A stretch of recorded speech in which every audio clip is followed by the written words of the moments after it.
Hello, everybody, and welcome back to another episode of Moonshiners Racing presented by Depot Street Sports. I'm your host, Michael Rizzo. I am back this week, joined with Zachary Kendall, Bunny, and Aiden Fortney. Guys, normally I ask how we're doing to start it off, but first, before I even cut to that, I already know how Zachary's doing. He's doing great. Congratulations to Zachary, graduating college from Ball State. Congratulations. Welcome to the real world. Real world. Good luck finding a job. It's gonna take a little bit getting something there, but we're all proud of you here with Depot Street Sports. Glad you got all that done. How are you doing? How graduated from school? And everyone else, go ahead and pitch in if you'd like.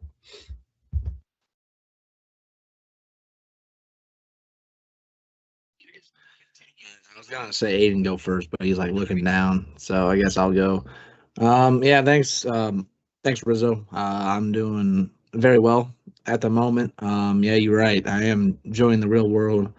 I mean, even before I graduated college, I was having to pay for $5 gas. Like, and it's rough out there. No, I'm doing all right. I am trying to find, more consistent work. I do have a gig somewhat lined up. It's just for some money here and there, but all in all, ready to get talking all things about NASCAR because again, it is when football's not on, it is my favorite sport to watch. Yeah, I just want to say congratulations. I personally cannot wait till I'm done with school. Um, Only one more semester at the end of December, I am done. So hopefully that comes sooner rather than later because, yeah, I'm ready to work, even though I kind of do already have a job that with the whole freelance videographer thing, and that's going well.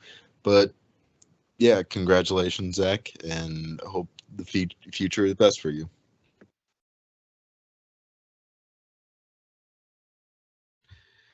All right, let's get into the show. So Cup Series race at Texas, you guys' favorite racetrack. You guys talk a lot about how much you love it. Obviously, this is sarcasm. These guys both hate it, but I'm going to be quite honest. I thought it was a pretty solid race. I'm going to be honest with you. I really did. Now, we did have to watch Chase Elliott win, so that kind of put a little damper on the parade there. But overall, I thought it was a solid race. Chase Elliott grabs his second win of the season, the earliest he's had 2 wins in the season in his career. So consistent Chase, he's finally getting those wins. Someone that you could always count on to get 1 to 2 wins a season. At this point of the season, I think we're 10 races in. He's already got 2.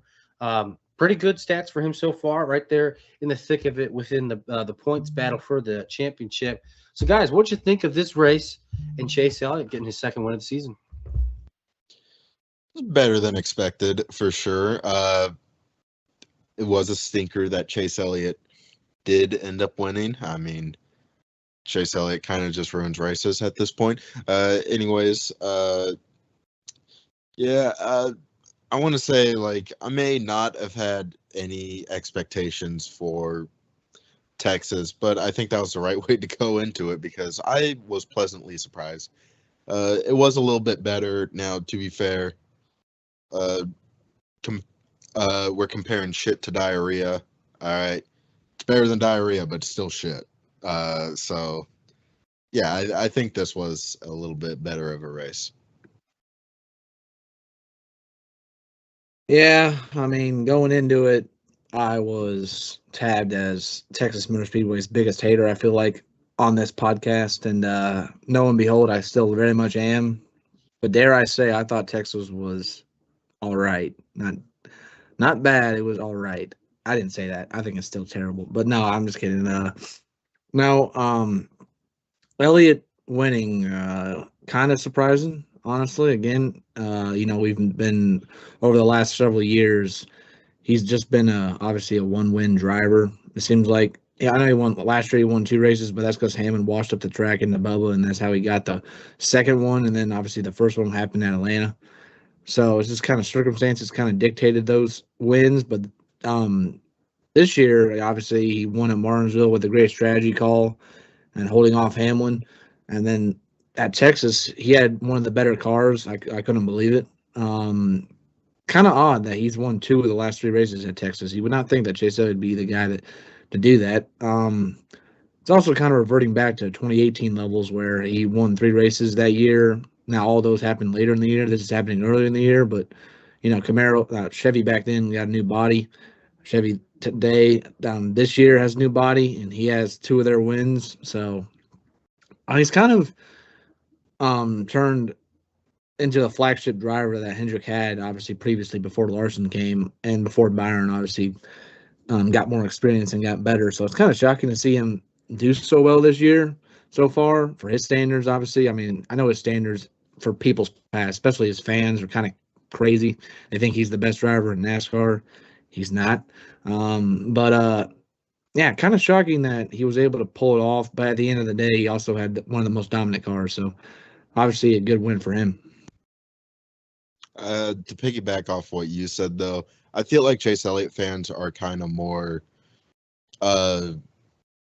spoiled in a way because of how early Chase Elliott won the championship in the 2020 season, which was really he broke out in 2018 and then had an all right 2019, and 2020 was kind of his first good championship season. So I'd argue that they're kind of like that because of how early and quickly he won a championship.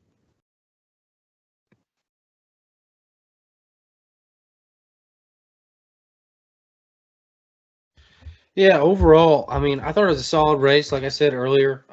As for Chase Elliott and his run, he was up front pretty much all day, but I feel like what the determining factor in this race was just clean air. If you were up front, you were going to stay up front, and just if you were on the leader strategy and you were within the top 3, you were the top 3 cars at all times of the track. Now, obviously, Corey Heim, the RFK cars, they had a different strategy that I really just did not understand. Track position at this track meant a whole lot. You could barely pass. I mean, I don't think you could pass really, except if it was green flag pit stops or struggles on pit road, which we'll get into. I mean, there was plenty of struggles on pit road, and it caused some jockeying of position. But out there on the track, it just did not happen out there. And I see why you guys hate Texas so much. You guys, Zachary saying you're the biggest hater of Texas Motor Speedway, but I thought, even with the terrible, aero and everything that goes on with this next gen car, I thought it was a solid race. Jeff Gluck's, poll that he always posts, I voted yes, it was a good race, but still a lot of work that needs to be done in order for this car to be good on a track like Texas. Moving on, let's get into the different battles that we had on track. The first one resulting in a $50,000 fine and a 25-point penalty. That would be Ty Gibbs versus Ryan Preece. Ryan Preece will pick up the fine and the points penalty. Basically, what he said on the radio was that the next time he gets to 54, he was going to show him what's up. He was going to wreck him. He didn't say it really specifically, but he did say he was going to do something to him. Lo and behold, a few short laps later, he just drives through Ty Gibbs. He just does not cut him a break. Ty Gibbs kind of just washes up right in front of him, clears himself. And, Ryan Preece said, nope, you're not going to have that. I'm not going to give you any room. Shoves him off the track, and that is how Ty Gibbs brings out a caution, and he later exits the race. Guys, thoughts on that battle between these two drivers and thoughts on the overall fine and points penalty? I'm not really the biggest fan of the penalty, with all honesty.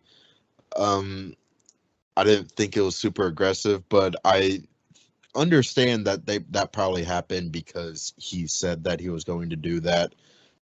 I get that part, but I don't know. I didn't really think the fine or the points deduction was worth it per se, or should have happened.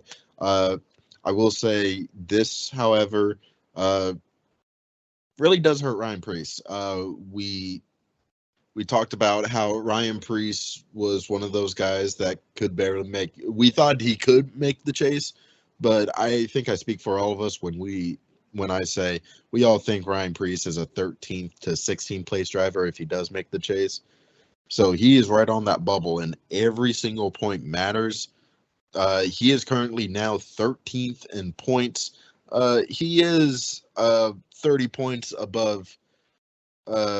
He's actually, my bad, 40 points above 17th place Joey Logano. but that gap can close, especially with a driver like Joey Logano, especially.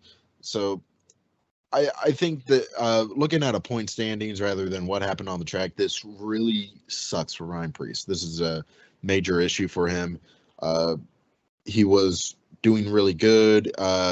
If he didn't have that penalty, he'd actually be 11th in points right now. So it just sucks to see that happen to Ryan Preece. He needs every point that he can get. Yeah, the fine of 50K is like whatever, really. The points is what hurts the most for him, and NASCAR's precedent for this was because of what he said on the radio, and they kind of compared it to what Hamlin did Chastain at Phoenix, and afterwards stated on his podcast how he said he was going to take Ross with him. So by saying that, NASCAR saw it as intent, obviously, to wreck somebody. In that instance, when that happened, and then there's another incident too that they pointed as like having like intent to wreck somebody. Now, to be fair, this was no right rear hook or anything like that. It was just going into a corner, and Priest just got loose a little bit, but he wasn't going to lift for the guy that was on the outside of him, which happened to be Ty Gibbs. So it does suck for him to lose that many points. I mean, I know it's only 25 points, but yeah, I had him in, but I had him on that bubble spot for one of them, and he's kind of been there all season long, and he's kind of just been remained there because RFK is really consistent. He's really consistent at just getting out like 13th place finishes. And since he's not going to be like up front really dominating, he needs every point possible. And this dropped him from 12th to 13th, which doesn't seem like all that bad. But I mean, if he has a bad race this weekend, I mean, he's right there on the bubble, most likely, again, like closer to it, and then 40 points above it. So it does suck for Ryan Preece. I will say the backlash for this wouldn't be as severe, if not for what happened later, obviously, in this race. And to a guy that I thought deserved a penalty but didn't get one. He kind of got off scot-free, but I guess we'll get to that, here real soon. Yeah, Zachary, we'll get to what you're talking here shortly, but I want to give my 2 cents on the whole Ty Gibbs situation. To me, if NASCAR is going to promote and have a marketing campaign of hell yeah, that whole campaign, what are we doing? What are we doing, acting that NASCAR is not going to be an aggressive sport? Because when you have the hell yeah, trying to throw it back, bring back that kind of nostalgic feel of NASCAR, but then you're going to treat it as if we're F1 and you can't touch each other and say, give each driver a hard time over the radio. Like, come on, what are we doing? F1, they literally fine and dock driver penalties for cussing on the radio. What are we going to get to that point in NASCAR? I sure as hell hope not. And I just think that sure, NASCAR kind of set the precedent last year that this is what they'll do. If you pretty much admit that you're going to wreck someone and then you wreck them, you're going to get a fine, you're going to get a penalty, and you're going to have a chance to get suspended. I just don't think that should be what's going on in NASCAR. It's just not this. It's not the motorsport for it. This sport was grown and brought up through rivalries and drivers, kind of settling it out on track.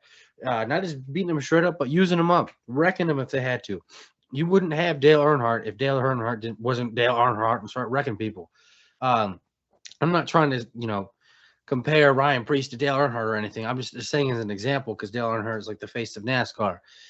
Just I really wish NASCAR would ease back, kind of go back into that boys have at it kind of era of NASCAR. Don't be so egregious where you let like big old fights happen. If you really don't want that to happen, I get it. But all of us, we really loved it, and you get your views when you post about it, but then you're going to fine, you're going to suspend, you're going to dock points on drivers who actually do it. So it just makes no sense. It really doesn't, and I think NASCAR should get rid of it. I get it. They set the precedent, but I think this should not be a precedent that was set to begin with. And I think they should go back to what it used to be. Anyway, let's move on to the other battle that Zachary was alluding to, that being Kyle Busch versus John Hunter Nemechek. This happened on the very last lap.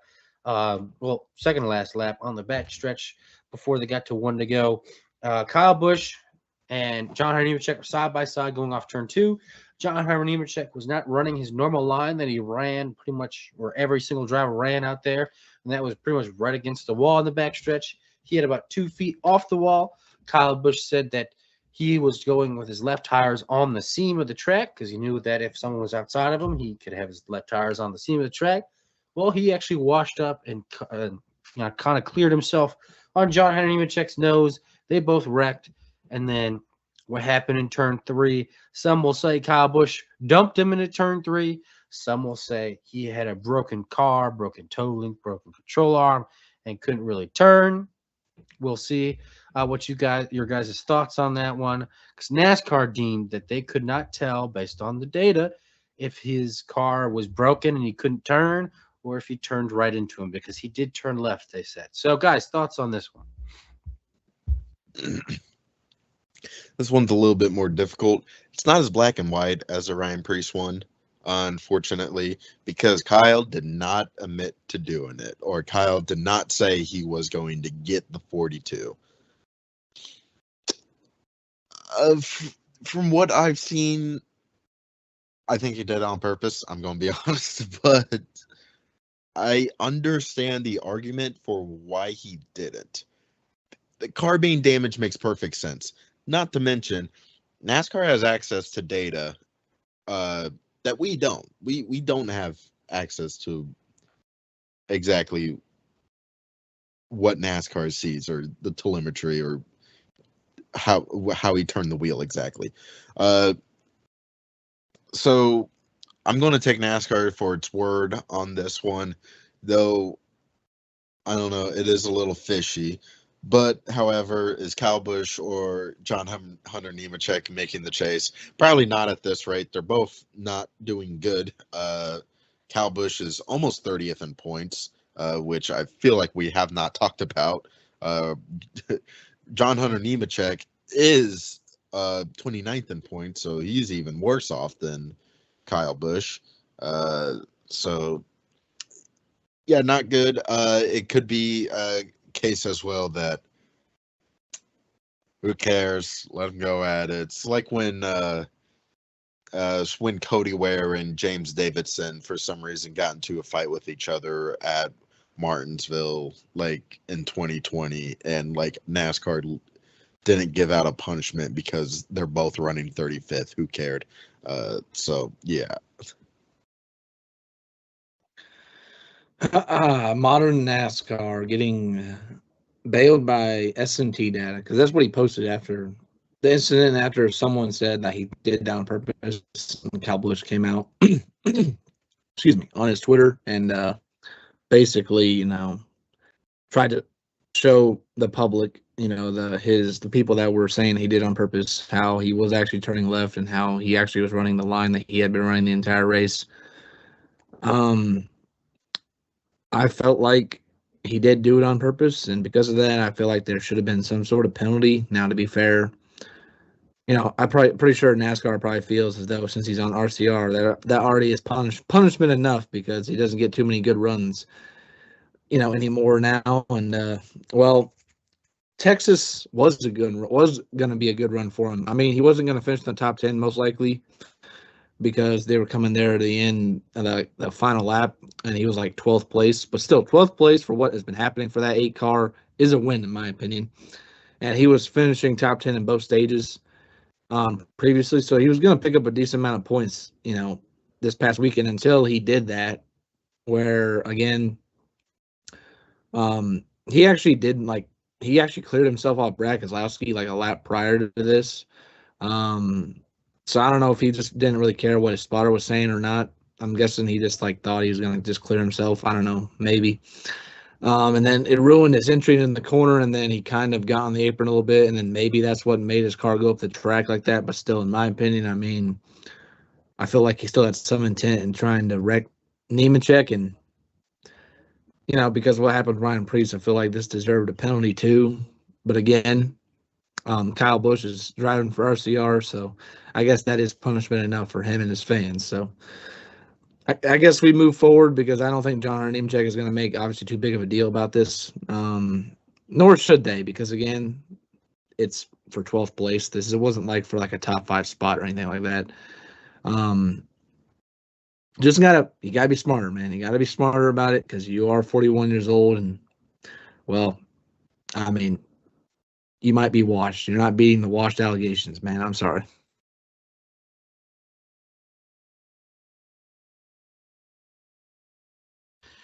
Yeah, I don't know. I mean, yeah, he's kind of washed, but I mean, I hope he gets back into form. Not championship form. I just hope he wins a race. Like that, it's just crazy to me how bad it's gotten for him. And he had his first top 10 running day where he ran in the top 10 all day long.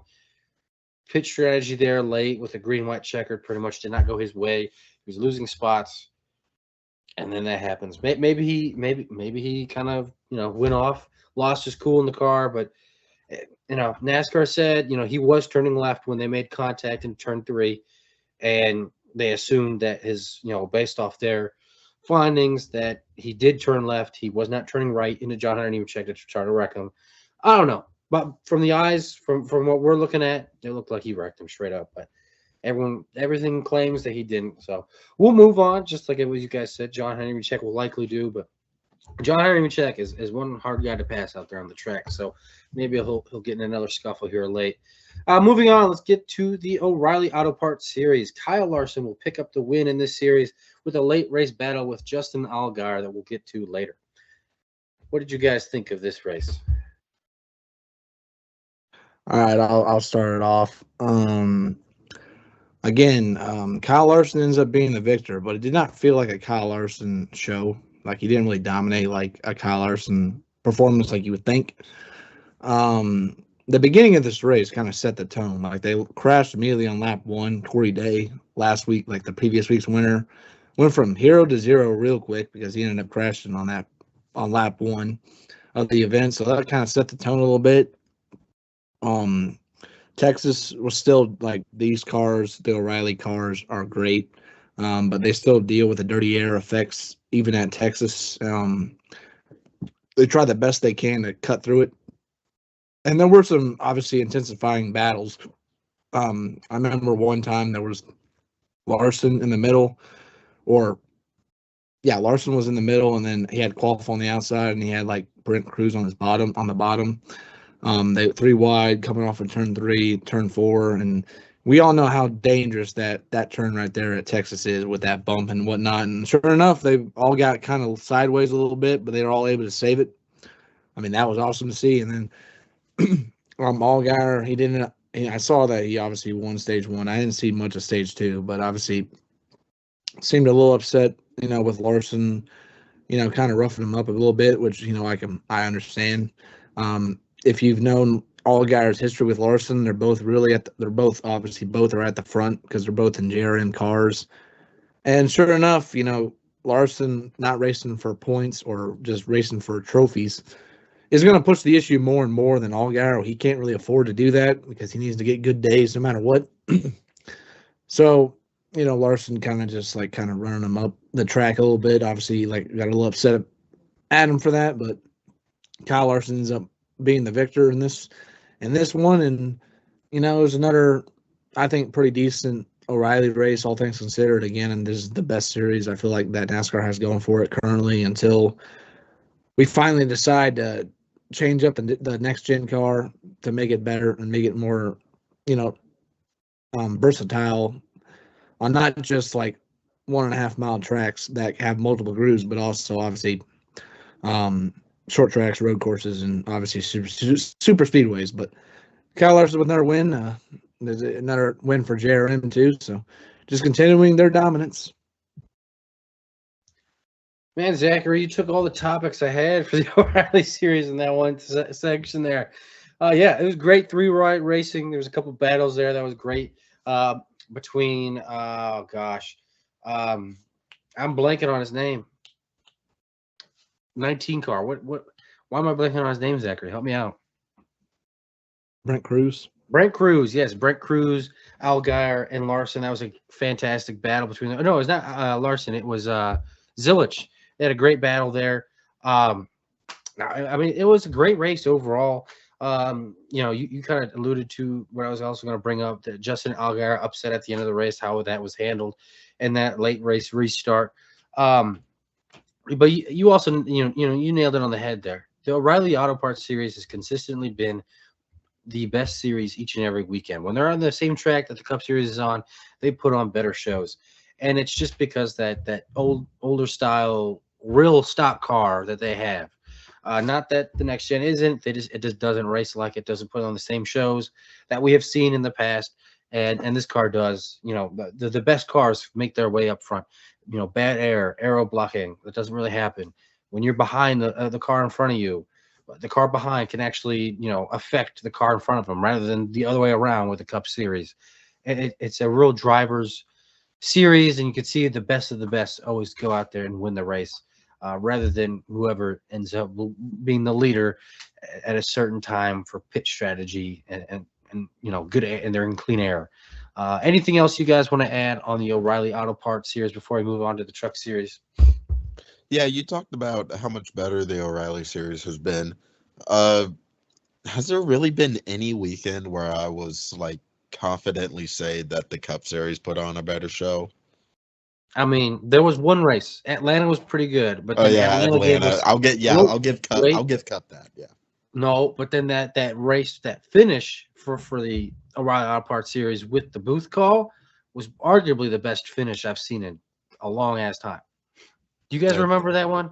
Yeah. They were going crazy. Yeah, I mean, it was Sheldon Creed, unless you're not a fan of Sheldon Creed. So if That Bunny was was here, he would say like he obviously hated it because Sheldon Creed ended up winning. But no, that was a very awesome call by Adam Alexander. The guy should be the replacement for Mike Joy. Honestly, if Fox had any brains and wanted to actually spend the big bucks, I mean, if I could have a dream scenario, it honestly would probably be get Alan Bestwick back to broadcasting NASCAR races, but that ain't gonna happen. So, Nah, you put Lee Diffie everywhere. Just Lee Diffie. Just somehow clone Lee Diffie to do everything. His voice would be shot. Yeah, that's what I would do. That's what I would do. Lee Diffie makes everything a story, like towards the end of these races. You know what I mean? Exactly. He makes everything a story, and he ties it all up, and then that last lap, it's Shakespeare, man. It's great. Yeah. I want to cry tears of joy every time I hear Jeff, your little boy. He's done it.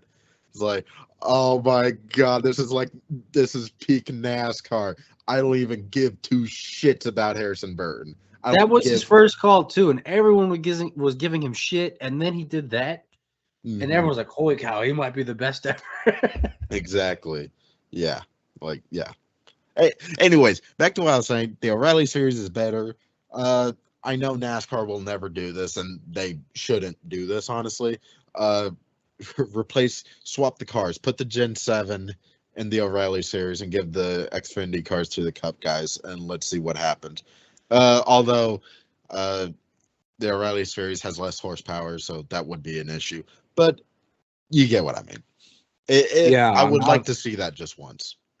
I was going to say, you could just take the O'Reilly cars, add them to Cup, and then add like 300 horsepower to them. Yeah. There you go. Now you're talking. Now you're talking, Zachary. There you go. Mm-hmm. Yeah. I can't wait until Gen 8 comes because it is definitely needed. All right, let's move on to the truck. Well, hold on. Go for it. Before, you can't just say Gen 8. I mean, it is needed, but you also got to have some context to it as well.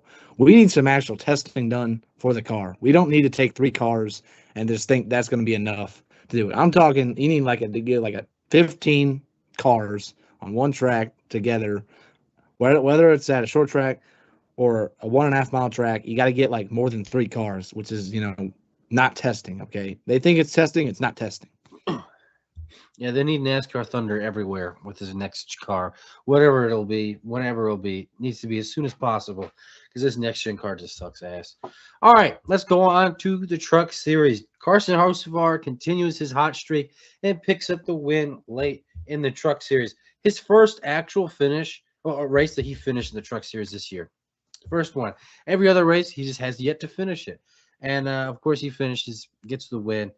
Guys, thoughts on this race? It was a wreck-filled race. There was a lot of big wrecks. Justin Haley took a nasty shot there on the tri-oval and a big wreck right there. But yeah, Carson Hocevar gets the win. His teammate Kyle Busch, he followed him up in second place. The two of them have a little bit of a rivalry, but when they both show up on the Truck Series race on Friday nights, they tend to race very well with each other. So, guys, thoughts on the Truck Series? I mean, you can't help but, feel sort of, happy for Carson Hocevar because, nobody had as good of a week as he did. Coming off of obviously the weekend prior, how he won his first Cup race, and then 5 days later wins a truck race. I mean, dude was just living life, and then we're gonna get into it later. He's also making sure NASCAR is seen outside of just the racing circle. He's also making sure we're seen outside into the pop culture, trying to push out NASCAR in a good way. And that's so I don't want to give away what I want to say to that segment, but I mean I kind of have to right now because that's kind of what NASCAR has been missing and what NASCAR needs, and that's why he's great for the sport. I mean, I'm not going to doubt Elliott fans because somehow, some way, Chase Elliott's going to be the most popular driver again. People are going to complain about how is this possible? How is this guy winning the most popular driver award? Most popular driver award is the most useless award in NASCAR. Yeah, it Who basically gives a shit? He'll sit on his shelf. And it shouldn't be an award. That's all I'm saying. Like, who cares? But anyways, yeah, coming off of 2 wins in 5 days. I mean, no one does it better, honestly, than him in celebrating no matter what. And it was crazy to watch because I was watching I didn't catch all of it, but I caught the last 40 laps. I saw some of the big crashes. I saw Justin Haley's car go through the grass and tore up the splitter and all that, and the good old days of NASCAR where you're sliding through the grass in a wet grass and it just tears the splitter completely off the car, all the nose, all the damage and all that. But yeah, I mean, he had to work hard for it because he had 5 cars. They kind of had 5 cars all racing together for the win, and it just happened to be Hocevar that ends up in front, and then Kyle Busch ends up behind him. And also after the race, I mean, Kyle Busch, I mean, he's happy, he's smiling because he actually got in the wall pretty hard earlier in that race, and he was able to wheel it back to a second place finish. And it seems like he obviously enjoys racing for Spire Motorsports in the Truck Series, and obviously whatever's going on Sundays is obviously not the same feeling. But yeah, congrats to Carson Hocevar for picking up another win. Because again, the dude's a wheelman, and he's going to be here for a good while. So I mean, he might as well try and win as many trophies as he can because he surely knows how to celebrate.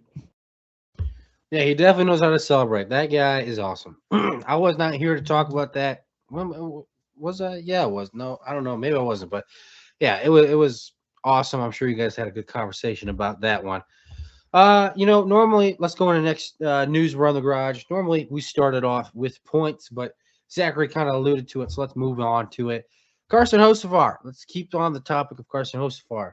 The first driver to attend the Met Gala since Jeff Gordon did in the early 2000s. Zachary, you said he's a face that NASCAR can definitely use to promote. I mean, he's just a guy that you want to show off his personality. He's ever out there in pop culture. I don't know much, if anything, about Met Gala, but I know it's where the big wigs go. If you're anybody, you get invited to go, and he got invited to go. So, guys, thoughts on Carson Hocevar attending the Met Gala? Yeah, Carson's on top of the world right now. I mean, on top of the NASCAR world right now, I guess I should say. Picking up wins, putting NASCAR in the spotlight. It's great. Like you just harped on, it's great for the sport. It's good for Carson, who's just getting out there. He's trying to make NASCAR relevant again, which we haven't had in a long time, to be honest. I know ratings were an all-time low in 2015 and has increased since, but it's still nowhere where it was in the mid-2000s. But Carson is doing a good job at trying to build NASCAR back up. And like I said, he's on top of the NASCAR world. He just got his first win. The fans love him. he's winning he won at Texas, he won at Talladega in the Cup car. Like, he has just been on top of it. I hope he sticks around because, like I said, he's really good for the sport. I really do hope he sticks around and he continues to have success, because when Carson Hocevar is winning, NASCAR is winning. Yeah, I mean, I mentioned to it like last week when I talked about it before he went to the Met Gala and stuff, but he's like doing things that, you don't see many NASCAR drivers, if any, doing like him. Like he's such a in the public eye so much. Like he's obviously racing on the weekends, and then he's going midday weeks where he's streaming on Twitch doing something, and he's obviously plugging all the merchandise and all the sponsorship that he has for good reason. And then obviously after he won his first race, the only thing that could go wrong to him was that he didn't catch that beer that guy threw it to him. Unfortunately, because if he would have caught that, it made it even like an all-time celebration even more greater. But yeah, doing these things, in my opinion, it's better for the sport. It's great. And again, I saw a comment like underneath Bob Pockrass's like tweet about it, and he's like, "Oh, he shouldn't be doing that. That's not NASCAR." I mean, what do you think NASCAR drivers, the more popular ones, were doing in the '90s and 2000s? Like, I think Dale Earnhardt went to a couple like banquets in New York that weren't NASCAR related. Dale Jr. went to the MTV Awards in like 2001 to present an actual award. I mean, and again, Jeff Gordon went to the Met Gala. He's the last driver to do so before Hocevar did. So I mean, NASCAR drivers go to these events. I mean, it's a good thing if they do. And wait, who said that? It's some guy like underneath Bob Pockrass's tweet. Oh, never mind. Someone someone like talked about it and how he got clowned for good reason. So it's just all around a great feeling to see Hocevar do that. And I'm not saying that I don't have a favorite driver, and I like it that way. But honestly, I am rooting for Hocevar to do well, because if he's going to do these sort of things, I mean, it's just going to be better for the sport in the long run. And he surely is going to be around for a good while again, because if he doesn't leave Spire Motorsports, I mean, Spire Motorsports is a rising team. They're not like Trackhouse. I don't think they're going to turn into like Trackhouse where they just plateau. It seems like they're all bought in, and for good reason, because Hocevar is a threat now, and he knows it. And he's becoming a mainstay figure in NASCAR.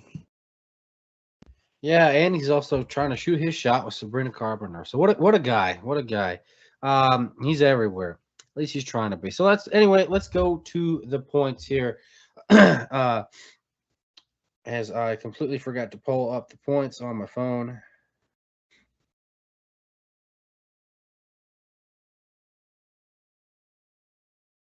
All righty, here we go. My bad, gentlemen. All right, so the point standings as followed. Tyler Reddick still in first place, followed by Denny Hamlin in second. Third, you have Chase Elliott. Fourth, you have Ryan Blaney. Fifth, Chris Buescher. Sixth, Carson Hocevar. Seventh, Ty Gibbs. Eighth, Kyle Larson. Ninth, Brad Keselowski. 10th, William Byron. 11th, Bubba Wallace. 12th, Christopher Bell. 13th, Ryan Preece. 14th, Daniel Suarez. 15th, Austin Cindric. 16th, Chase Briscoe. And the first car out is Joey Logano, followed by Ross Chastain and SVG. So, guys, there's a lot of big names that are on the outside looking in. I'm looking at Joey Logano, Ross Chastain, Shane Van Gisbergen. Obviously the points penalty to Ryan Preece that you guys talked about went from 11th to 13th in the point standings. Points are heating up. They really are. Another guy, Chris Buescher, moving up in the points, consistently running in the top 5, top 10. And then the guy we just keep talking about, that's Carson Hocevar, moving his way all the way up to sixth place in points. He was as far back as 14th just a couple weeks ago. He's jumped 7 spots, if not more. So overall, just the points are moving around. A lot of drivers, they're either having hot streaks, cold streaks, like my driver, Bubba Wallace, went from 3rd in points to 11th in points in just a month. Not been a fun time. But guys, thoughts on the points? I'm going to recreate a conversation I had with my dad on Wednesday.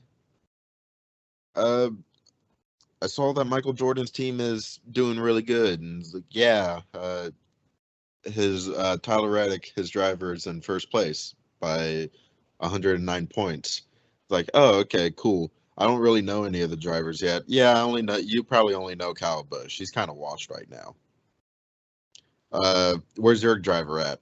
He's in fourth right now, in front of Chris Buescher. When did Chris Buescher get fifth in points? That is word for word the conversation that I had with my dad. I did not realize Chris Buescher was fifth in points already, which cool. I mean, Chris Buescher is a really quiet driver. I didn't realize he was fifth in points until I looked at his stats. Finished fifth at Texas. He was second at Talladega. He was 10th at Kansas. Had a decent run at Bristol. Not a good day at Martinsville, but then Darlington 9th, 6th at Vegas. Like, Buescher's been running really good recently. So I just didn't really realize that he built his way up to fifth in points already. So that kind of happened quick. Unfortunately, he's about 30 points away from Ryan Blaney. Now, you can make that up in one race, but Ryan would have to have a catastrophic day and Chris have a very good day. So he probably won't be able to move up in one race. That was going to have to take some time if he's able to move up. You mentioned guys outside the cut line. One guy I really wanted to bring up for a while is Michael McDowell. McDowell last season finished ahead of Carson Hocevar. He finished ahead of Justin Haley, even though that's not a very hard thing to do. I've been really disappointed with Michael McDowell this season. He's 23rd in points. He's behind Zane Smith. He's behind Eric Jones. He's behind a Kaulig car that doesn't have any funding behind it from Chevy. And not to mention Hocevar, he's winning races. He's doing really good. Daniel Suarez is in 14th, but he's like 30 points above the cut line. Like, his teammates are doing really well while he has just lacked the speed. He has just been a non-factor this season. And it's really kind of surprising because like he wasn't running too bad last season either. So I don't know what's going on with that 71 team. Yeah, I mean, the first guy I want to point out was looking to be very promising, and then it wasn't in a split second, and that's Christopher Bell back in 12th. Again, we talked about it kind of all season at this point. Bell has no wins. He, the previous two times, like the previous like 2 seasons, when they still when someone on Twitter was posting like the old format, he was leading that old format, and that old format is kind of like what this format is supposed to be like a little bit, and he's just caught a very bad string of luck. But obviously, sometimes you got to make your own luck. He could have just backed out of it, and Gilliland wouldn't have wrecked him. He kind of like what Hamlin did, which is they were battling side by side, entering 3, and then Gilliland spun. Hamlin backed out of it and didn't get wrecked. Bell decided not to do that, and he got clipped, and then obviously ended up DNF'd. And this comes off a week in which was it a week? No, 2 weeks before that at Kansas where, he was running second and he got clipped into the wall and broke the toe link and finished back in 20th or worse. Just unfortunate luck, but obviously because of it, he's back in 12th, and he says it is going to turn, and hopefully it does, but obviously you want to do that sooner than later. Our next guy I got to point out was the guy that I kind of picked last week, and I only picked him because I thought chaos was going to rain down. He usually is typically a benefactor of the chaos, and that was Joey Logano. Talk about an irony check, real quick, within 10 minutes after he missed William Byron spinning in turn 4, barely got past him, almost ruined his left front. He comes down pit road for tires and gas. And immediately, as soon as he leaves the pit stall, Cole Custer is 5 seconds ahead of him, or not 5 seconds, but 15 feet ahead of him. And he just rams the back of his car and destroys it. And again, Penske's already lagging behind on 1.5 mile tracks at this point, pretty clearly. But you cost yourself a chance to even like gain those points because you just destroyed your car on pit road, man. I mean, what are we doing? I mean, that was terrible. And again, he's 17th, and people point out how he kind of benefited from the playoffs. I'm not saying obviously he didn't. He definitely did. But I'm sure the guy was better than 17th place in the points, but yet he's 17th right now. And you got to think. I don't want to talk about him because we already know he's probably going to be a dominant force on the road courses. But SVG's behind him. He could win and leapfrog him. That's one position that you're now going to get behind even further because of it, because he's not the best road course driver to begin with. So I just wanted to point out that about Logano. It's a good call pointing out McDowell. I do agree that I am a little shocked that he is not closer to the bubble as opposed to some of his other teammates. I mean, both of his teammates are comfortably right now in position for the chase, which is kind of shocking. But I guess the final guy I kind of just want to point out, just because I'm going to do this for my brother, and, he needs the victory morales better than anybody else. Alex Bowman's finally not in last place after he finished third at Texas. He finally leapfrogged a couple of guys. On the flip side of that, though, Cole Custer, man, what are we doing, man? You're behind Cody Ware in points. I mean, how bad do you have to be? How bad does that team have to be behind Cody Ware in points? So, anyways, that's really all I got on the rundown. But again, another exciting week coming up.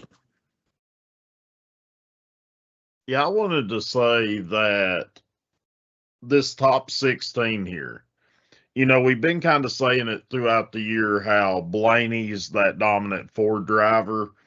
But you actually have a pretty good mixture here of 5 Chevrolets, 5 Fords, and 6 Toyotas in the top 16.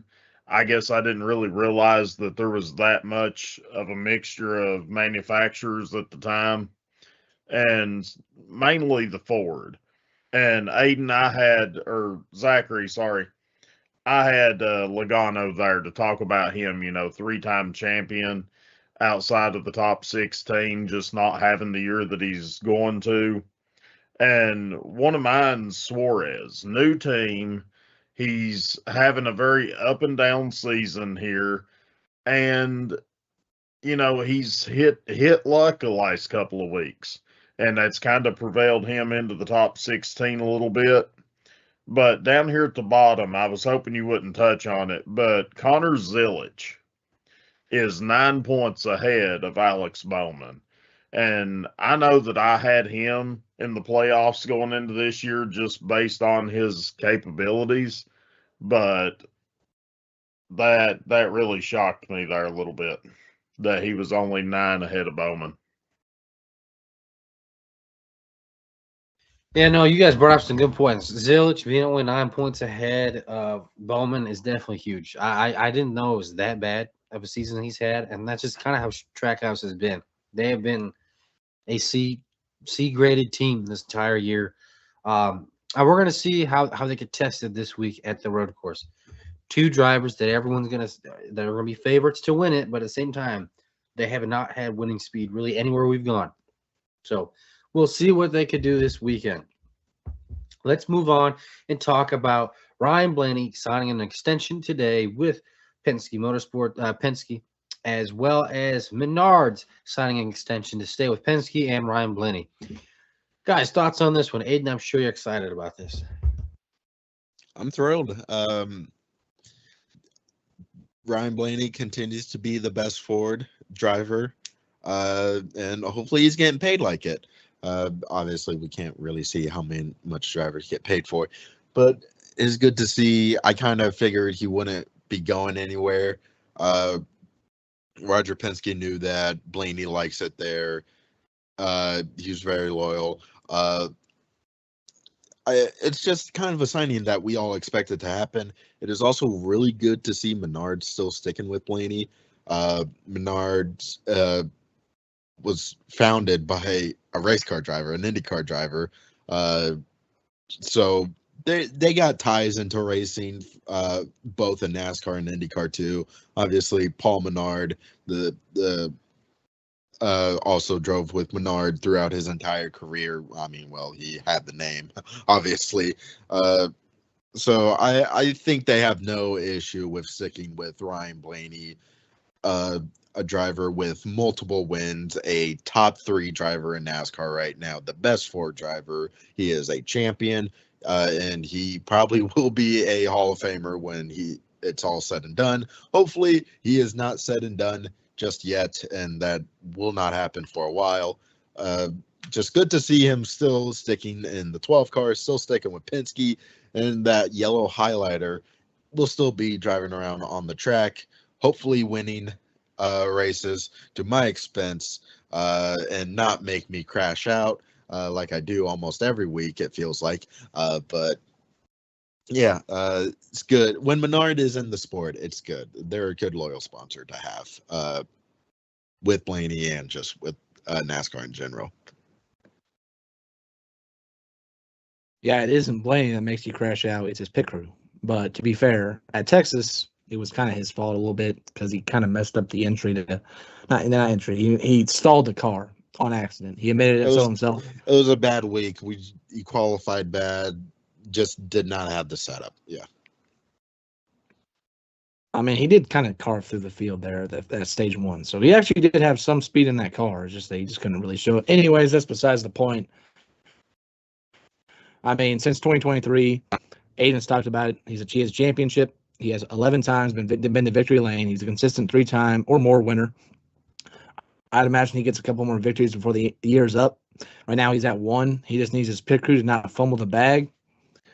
That's easier said than done. But he's loyal to Penske because why not? Penske gave him the shot.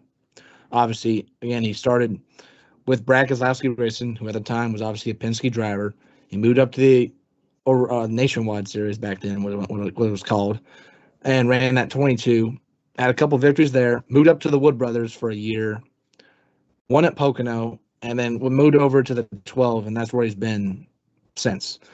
And, it just makes perfect sense. When drivers sign deals like this early, because it still is fairly early in the silly season, it's the no-brainers. It's the guys that you expect to stay, or, in Tyler Reddick's case, raced your way to it because, again, he was kind of maybe on the fringe of what's going to happen with him because he was coming off a win this season, but now he has a 5-time winner, obviously, already this year. 23-11 had to get that deal done. Larson signed with Hendrick long-term. Hendrick was going to get that done. He was going to get that done. And now here with Blaney and Penske, I mean, there was no question where he was going to leave or not. There's no reason for him to leave. I mean, yeah, sure. Ford is probably consistently not the best manufacturer out there. You could probably argue it is Toyota, but he is their best driver for Ford. And, he has a good thing going with that 12 group and Jonathan Hassler. They are definitely like 1-2 driver crew chief combos. You could argue they are top 3 in the sport currently because of how consistent they are in getting out there every single week, no matter where it's at, whether it's at a short track, whether it's at a plate track, whether it's at obviously at 1.5 mile tracks, it's still hit or miss, maybe a little bit, but consistent speed is brought for that 12 group every single week. It seems like outside of maybe the road courses, even then he can still pull off like stage wins, or not stage wins, but well, yeah, I guess stage wins. Yeah, stage wins, get the extra points. So without question, obviously it's a great partnership that has been happening over the last 8 years and will continue to do so. He will continue to be a force to be reckoned with, and I see no reason as to why he didn't want to sign the extension. And there's always a wonder in the back of your mind, how loyal teams are to drivers. But when you're successful, they'll be extremely loyal to you. And Ryan Blaney and Team Penske locking it up long term. I think through 2030, I'm gonna guess, because he already had a deal apparently signed through next year actually, but then he got extended above that, so he has like 4 more years left on this deal now. So all in all, good business. Yeah, this ain't really shocking. I mean, he's a Penske lifer, and that's probably where he's going to stay his career. And he's really the face of Ford, you could say. I mean, we know that Logano's got the 3 championships I'd mentioned there a minute ago, but really it's Blaney. Blaney's probably the fan favorite coming out of the Ford stables. And, you know, he's got his dad running NASCAR and stuff like that, and he's a really likable guy. But yeah, I think for Team Penske to stay relevant in the fans' eyes, they had to get this done and had to extend it before the silly season and everything else stirred up. But yeah, kudos to Blaney and Menards for signing on for a little bit longer. Yeah, the decision was pretty easy for him. Do you want to be the number 1 Ford seat, or do you want to be in the number 6 Toyota, or do you want to be in the number 4 Chevrolet seat? What pick your spot. I mean, it's pretty obvious you're going to stay with the number 1 Ford seat in the Cup Series. The way that everything shakes out. So, yeah, overall, just it was expected. You know, obviously, silly season has taken a not so silly start. You know, you had Carson Hocevar re-signing. You had, Kyle Larson. You had Tyler Reddick, all re-signing, and now you have Ryan Blaney. So all the big names, the big heavy hitters, they're staying. They're staying put. Now it's the middle tier guys. Where is this next tier driver is going to go? We're just going to have to wait and see what the next domino that falls. And I think that next domino that's going to fall is probably going to be what happens with RFK. You know, with the 3 charters that they have, they're losing that 60 charter. They're losing it. So who is going to move from there?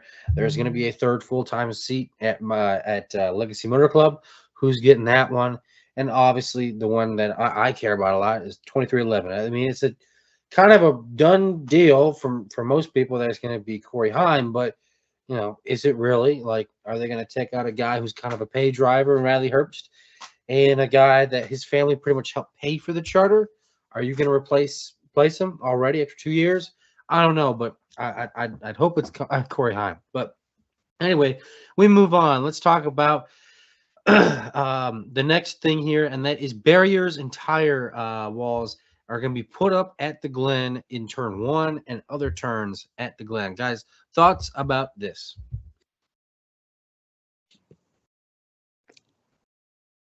Safer, I guess. Just trying to be more safe. I'm pretty sure turn 1 has had a tire wall before. I don't think this is the first time they're installing one. Unless I'm crazy. Isn't that where Brad Keselowski broke his ankle? I'm pretty sure in 2011. I could be wrong. I know it was at Watkins Glen. It could have been a different turn. But So anyways, actually, these walls are going to it's like a track limit like thing. ooh, Yeah, I probably should have mentioned that first. But yes, it's like a track limit. It's not like the normal walls where they're going to be placed. They're going to be placed like a lot closer to the track surface. So like in turn 1, you know how everyone goes all the way, use up all that track? They're actually going to be on the actual racing surface. At least they should. So turn 1, I think, is going to be a pretty hectic mess. ooh, okay, yeah, that does change some things. That is definitely more interesting. Can't wait to see SVG win the race, and the Ryan Priest subplot being that he completely cleared and took out the tire wall in turn 1. Anyways, yeah, that is a lot more interesting now. We mentioned that one corner, they go really wide there. So it kind of does make sense to me why NASCAR would probably limit how far they can go out there. Does make sense. It can get really hectic and dangerous, especially when that corner. Yes, you get that large runoff, but it bottlenecks quickly when you get into the S's. So that part of the track does make sense, for me at least. You mentioned tire walls, other areas that probably will more focus on, runoff zones. I think this is I know some NASCAR fans and some drivers are not going to be happy with this. I think this does make sense because again, you don't want a bottleneck situation. You don't want like 5 wide completely spread out to just like in a matter of inches. We've seen some pretty gnarly wrecks at Watkins Glen. It's not out of the realm of possibility to see some nasty wrecks there. So I think it's a good move. I mean, we all know NASCAR's put a big emphasis on track limits, especially in the last couple of years now. And how you do that is by doing this. You know, you put an obstacle in the driver's way to make sure they don't go over that limit too much. Now, to be fair, I'm sure Noah Gragson is looking forward to driving his car into those tire barriers because he always seems to be having a knack for doing that. Nah, it was kind of expected in my opinion. I mean, we've known, at least I've known for some time now, that NASCAR was looking to do something about the drivers going off into that first turn, especially so wide. They were going to try and figure out a way to make sure they don't do that as much as like it's a point of emphasis to make sure they didn't do it going forward. And how you do that, again, you put up a barrier like this. And you know, I am curious to see if there's going to be any like mistakes made, especially in practice or qualifying. And I heard it might rain a little bit, so honestly, you know, they can run the practice through the rain, so we might see something crazy happen in the practice session. I don't know, but you know, this is expected. Again, it is going to be an interesting challenge, I'm sure, and hopefully nobody does end up getting stuck in those tire barriers because it might take a little bit before they can get pulled out. But I guess we'll see. Yeah, I mean, this is just kind of taking it back to when they had the sand traps there in turn 1. They took the sand, took the gravel up, and placed the pavement down, track limits.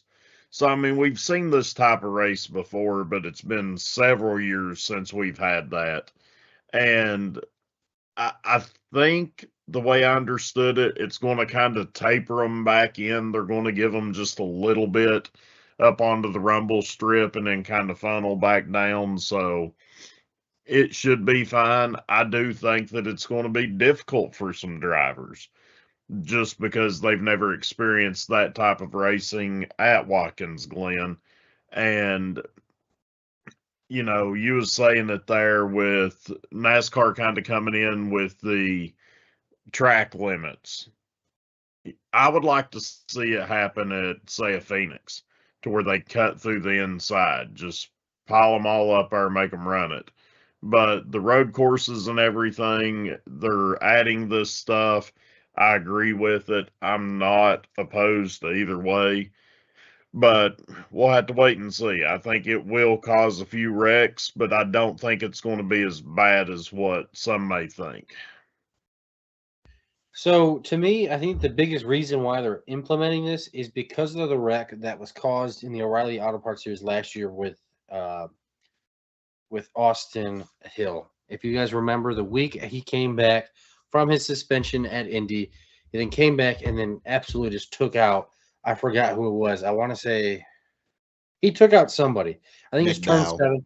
McDowell, yeah, he took out McDowell in turn 7. I think it is the turn after the carousel over there, where we have seen countless and plenty of nasty wrecks in the history of NASCAR that just happened in that section of Watkins Glen, and that is one of the sections they're adding it. So you cannot, cut all the way off that track and then cut back on last second and then wreck a guy. Listening to Door Bumper Clear, they think turn 1 won't be as effective with this new one. Obviously, I think that the lower series and like if there's a green white checkered, that'll cause some issues, but they don't think it's going to be to the point where it's going to be like really, really noticeable. It's that turn that I was talking about with the big accidents that will be noticeable because everyone was using that line as momentum, where they can really gain some speed right there, and now they're going to have to cut that back a bit with these new added walls. So anyway, let's move on and get to the award ceremony. First up, we got Top Shelf of the Week. I'll take this one, and I'm going to go with, oh, man, this is tough. Shoot. Give me Chris Buescher. He's been running good lately. He got I think 2 top 5s in a row at this point. He's just been running good, and he's in 5th in points. Aiden mentioned it already. You're like, oh wow, 5th in points. I mean, who would have thought? Not me. Very consistent, very gritty driver. Everyone says that about him. Very gritty. But everyone knew coming into this season that with this points format, he'd be a guy that's up there in the points. I just didn't think he'd be up there this high, this early in the season. And we're getting to some of the tracks where he actually is really good at. So, there's a chance that Chris Buescher can make a run at this thing, and that would be kind of crazy to see. Yeah, for mine, I'm going to go with Carson Hocevar. Not only did he run good in the Cup Series, finishing 7th, he jumps up to 6th in points. He's putting NASCAR on the map. He's at the galas. He won the truck race at Texas. He just won his first race last week at Talladega. To me, he's on top of the NASCAR world right now. I'll go with the boring pick, which is Chase Elliott. We couldn't have gone from 2 very distinctive winners from 2 weeks. Carson Hocevar at Talladega, where he's out there hanging on the side of the window. And then we went to Chase Elliott, a guy that rarely shows any emotion whatsoever. Kind of ironic. But anyways, it's still a win. And the reason why I want to bring it up is because I mentioned earlier in the season how it was after like he finished 2nd at Vegas, and the following week he finished like 14th. I think it was like that during that time where I mentioned how, in order for him to be a championship contender, for that team to be a championship contender, they need to show more elite winning speed.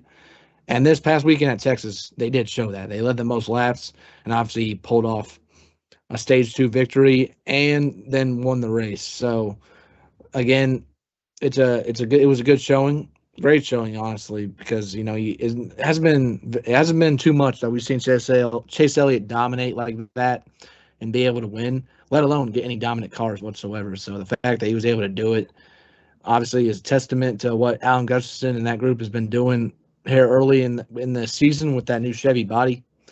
And I guess we'll see how it goes from here. I'm going to go with his teammate, Bowman. Back-to-back top 5 finishes, coming off of being absent for a handful of races there. Being able to step back in this quick and be able to perform, give me Bowman. Some good picks, guys. Now let's go on to the hangover of the weeks. Give me Joey Logano.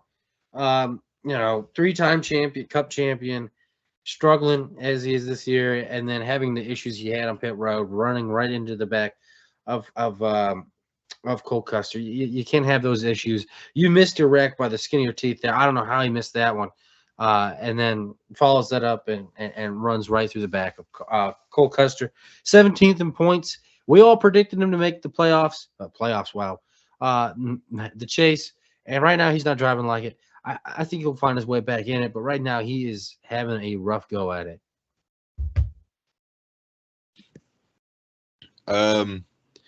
Give me John Hunter Nemechek. He sucks. He sucks ass at everything he does. He's not been good all season. He's getting outran by his teammate, which, don't get me wrong, Eric Jones is a good driver, but you're getting like he's not even close. He's 29th in points. Eric Jones is 22nd. You get dumped by Kyle Busch. You're not really there. You're kind of just driving around in circles doing nothing. It's like a wide receiver that can't catch a pass. You're just out there doing cardio for nothing. Like it's just useless. Like he's just there. And now he's in the news because he got dumped. All right. It sucks being John Hunter Nemechek. For me, I was looking at, we had Chase Elliott win. We had his teammate Bowman finish third. And we had his other teammate finish eighth. But his teammate in the 5 that you would think that was going to be able to pull off actually a strong finish didn't show up. Really did not. And that's Kyle Larson. And, that's kind of shocking considering his history at Texas Motor Speedway. He had led a lot of laps previously, the last 3 races here. And he was struggling to make up in the top 10 in stage 1. Stage 2, he fell back to 20th place. And that's kind of where he was when he self-spun the car out and finished in 34th, 86 laps down. Something like that. So we've harped on Chevrolet and their new body and trying to work things through. But Chase Elliott has 2 wins, and now Alex Bowman's come back and has back-to-back top 3 finishes, third-place finishes. And Kyle Larson is struggling at a place that he typically runs well at. And I don't know what's going on with the 5.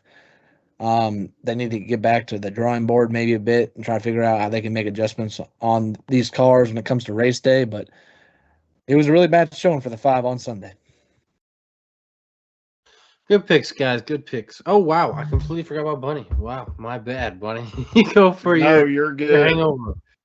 Yeah, mine's going to be Christopher Bell, just because he's not posted a top 15 in 4 consecutive weeks, and what you've been able to see with Gibbs and Hamlin and Reddick here. Bell, for the last few years, he's been overly consistent. He's been running well, doing things. And just for him to have 4 races that's been outside of the top 15, it's kind of something that we've not seen here in the last few years. So give me Bell. Get him out of that slump. All right. Yeah, my bad. Yeah, might as well put me on a hangover list at this point. I'm playing the role of John Cena. You can't see me tonight.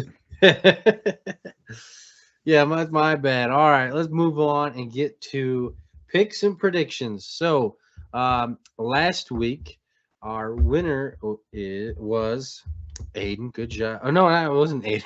My bad. No, Killing me. Yeah, man, again, put me on the hangover list, man. Shoot. All right, here we go, actually. Bunny, you won. You got the win. I finished second by 1 spot. Thank you very much. Then we had Aiden, and then we had Zachary finishing out in last. So Zachary, I got some, before Zachary picks here, I got some stats. Bunny did some stats for me here. Aiden has currently 4 wins. He's tied with me. He's tied with Bunny. Then I have 3 wins.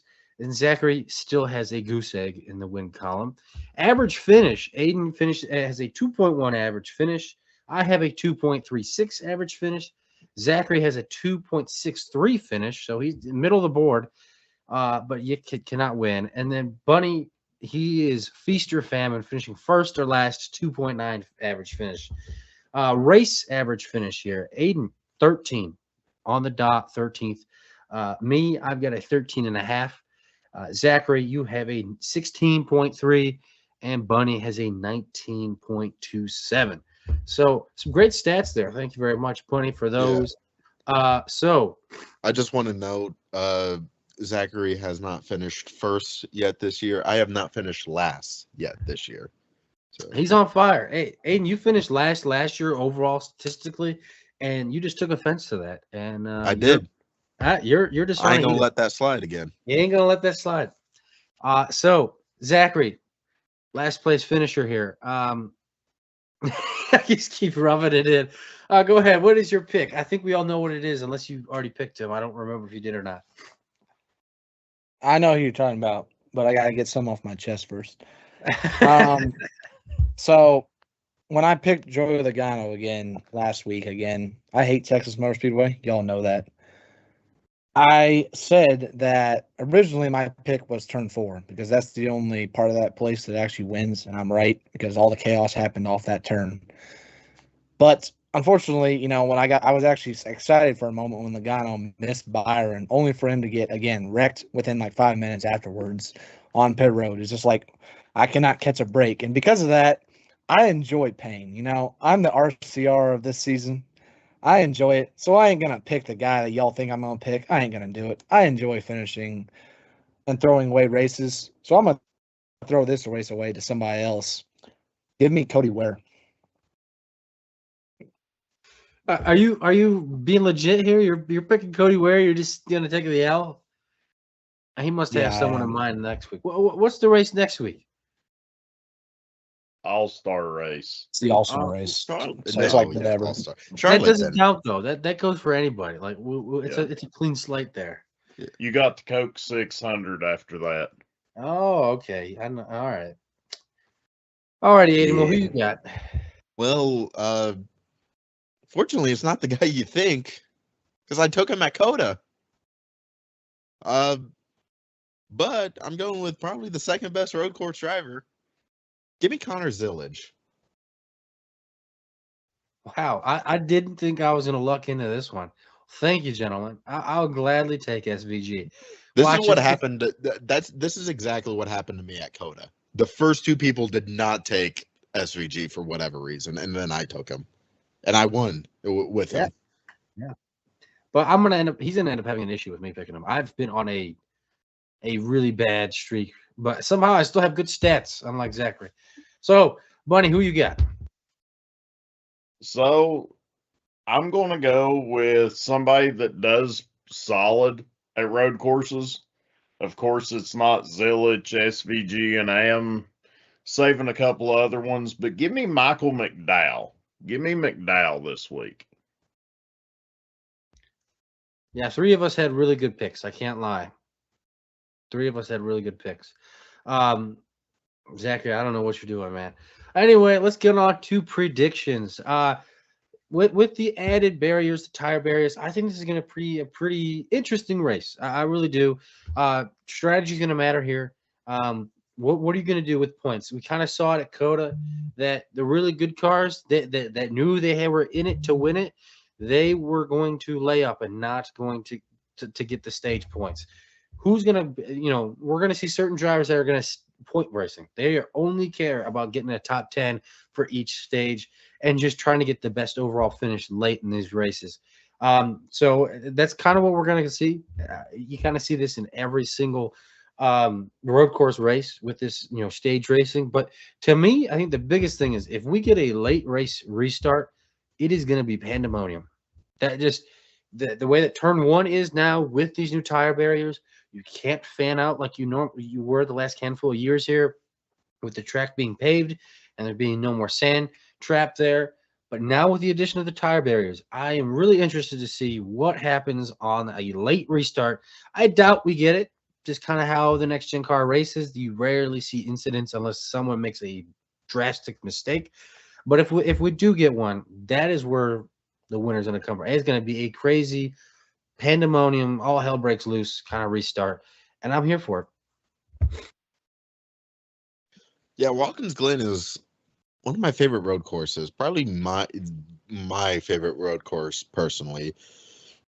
Not only has it been good to, if you don't know, Blaney is my favorite driver. My all-time favorite driver is Tony Stewart, and probably will forever be. He's the winningest driver here. He's won the most races at Watkins Glen. Not only was it good to him, but in general, I feel like Watkins Glen puts on a show. They always seem to put on a good to decent race every single time we are here. I mean, there are lots of really good moments. I mean, Marcus Ambrose and Brad Keselowski, Chase Elliott got his first career win here. SVG versus Chris Buescher was incredible, which I'm not gonna lie, I'm surprised no one picked Chris Buescher this week. But yeah, I like Watkins Glen, and I think the tire barriers will be interesting. So I know the theme this year has been low expectations, not really high hopes. I have high hopes this week. My favorite part of this week is watching back That 2012 race with Marcus Ambrose and Brad Keselowski, I'm not gonna lie. I always enjoy watching that. I always smile whenever I'm watching that. Again, most of that race is unmemorable until you get to those last 2 laps, and then that's when the action really kicks in, and something that I just truly miss, man. The nostalgia factor always gets me. But yeah, you guys said it. The tire barriers is going to throw an interesting loop a little bit. Now these are still obviously talented race car drivers, so we're not going to see as many mistakes as probably some people think. But you might see several here and there, and if we do get that late race caution that Rizzo was talking about, that's again, I think that again, like he said, that's when you're going to see some stuff go down, because that's when you're going to see, similar to what happened with SVG and Chris Buescher a couple years back when SVG dove in turn one. I think you might see somebody try and dive bomb their way into the lead because they know that runoff doesn't exist anymore, so that they got to get it all entering that first turn basically. The biggest gripes I have with it, again, I've never been the biggest road course enthusiast, but I don't hate it. I actually did agree the fact that we do need at least several more than what we have, which is like only 2. But the biggest thing I have with it is that the next gen car has just so much grip to it that these drivers make fewer and fewer mistakes, and I feel like that's when you bring out the best road course racing, is when you see drivers slip and slide around, especially in the S's when they're all going full throttle basically through it. That's that's when you see the best passing zones being made, is when drivers ahead of you slip up and you can take advantage of that. You don't really see that in the next gen car, unfortunately, unless the guy in front of you just has a very, very significant tire disadvantage. So because of that, I don't have high hopes like Aiden. Do I think it's gonna be the worst thing in the world? No. I guess it's a wait and see for me. Again, it's a race that I kind of just I don't want to blow by it. Well, I kind of did. I picked Cody Ware. That tells you how I feel about it. But it's kind of just a race that comes and goes for me. But again, it can produce thrilling moments. I hope it does again. I'd love if it did. Yeah, I think we're going to have to see tire fall off this weekend. I agree with Zachary there. And I think it'll be a solid race. I mean, Watkins Glen is never just overly god awful and horrible, but it's kind of in the middle of the road of, racetracks for the season.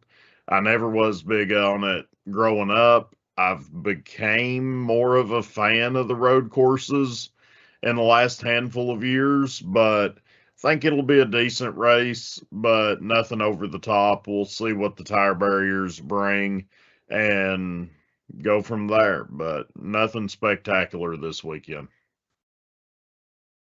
Yeah, I like your guys' predictions here. It's going to be pretty much exactly what we thought. Like we've seen road course racing in the next gen car. I think we already know what we're going to get. It's just, are we going to get those kind of wild card moments? And if we do, it's going to be a good race. If not, it's going to be straightforward. You're going to know the winner halfway through the race. So I'm just going to say this: the best road course racing in the next gen has been at Watkins Glen.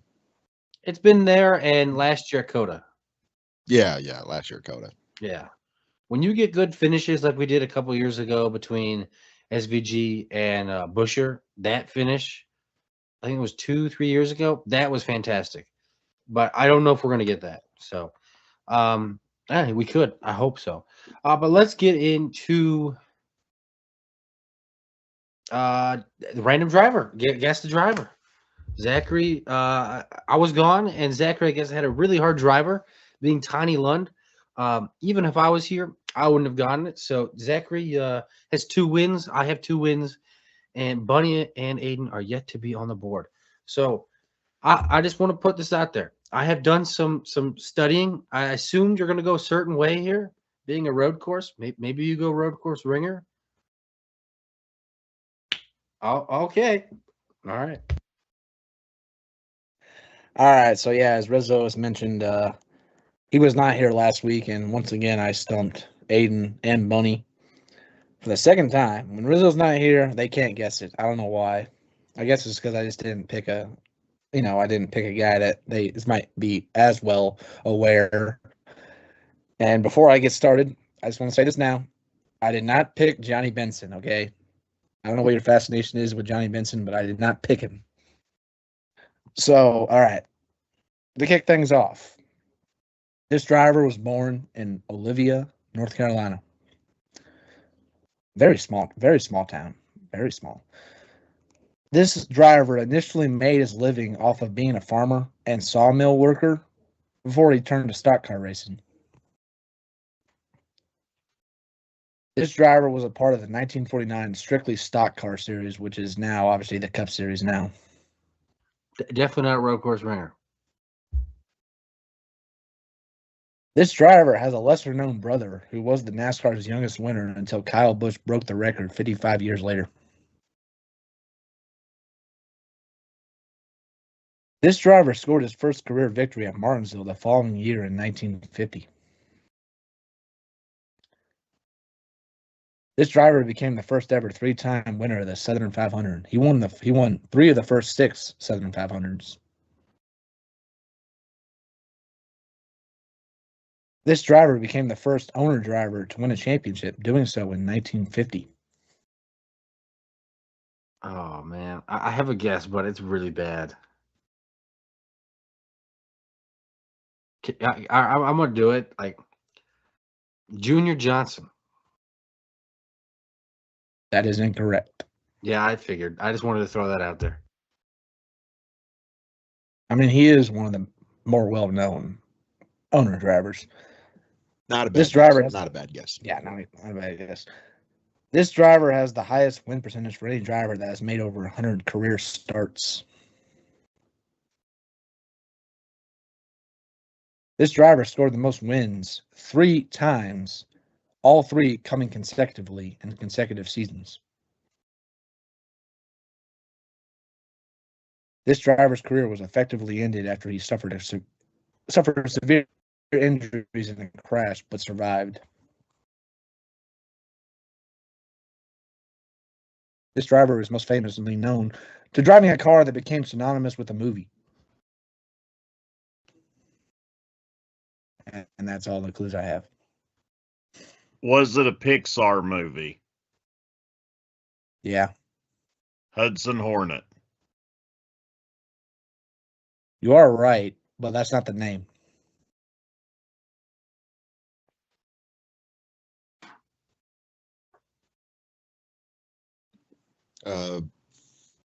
Fireball Roberts. That is incorrect. I don't know his first name.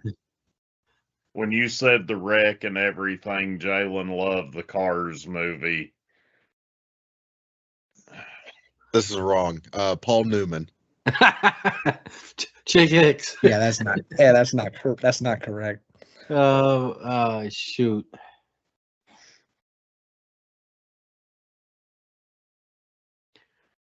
Hudson is his last name? No, that's the car. Oh shit.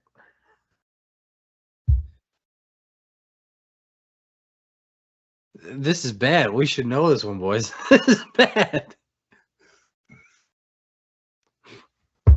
Hey, I got you 2/3 of the way there. I know the car. Can we get an initial, a first letter? For like the first name? Sure. H. Oh man, that didn't really narrow it down. Okay, this is my last guess. Herb Thomas. That is correct. Yeah. Way to go, Aiden. Let's go. He's on the board. Let's go. It would be Herb Thomas. He has Nice. 48 career wins and like 250 starts. Yeah, doesn't he? He has a championship too, I'm pretty sure. Or maybe He has 2 championships. 2 championships, yeah. He was like the first driver to ever win 2 championships. I was totally prepared for you to go road course ringer. So I did my due diligence in studying the Alex Taglianis, the Ron Fellows, the Jacques Villeneuves, of the Bro world. spent a Yes. Tuesday afternoon look at Boris's said Yes. stats. Dude, when he said, or now I'll be honest, I was looking at stats, but when he said farmer, I'm like, there's no way in hell Boris said was not a farmer before he started driving. So I was like, do I rip Boris said off the second guess? Like, what if I get it? But then I think I'm cheating. And then he said he was in part of the strictly stock, 1949. I was like, oh shoot, not a road course ringer. Yeah. Oh man, but yeah, I mean, all the guys you listed are good drivers to probably pick. But I did say I was going to stay in Cup for a little bit before I try to venture out into the lower series. So yeah, I get it. So, Well, all right. Is there any questions we have today, Bunny? No, not tonight. It's a quiet night again.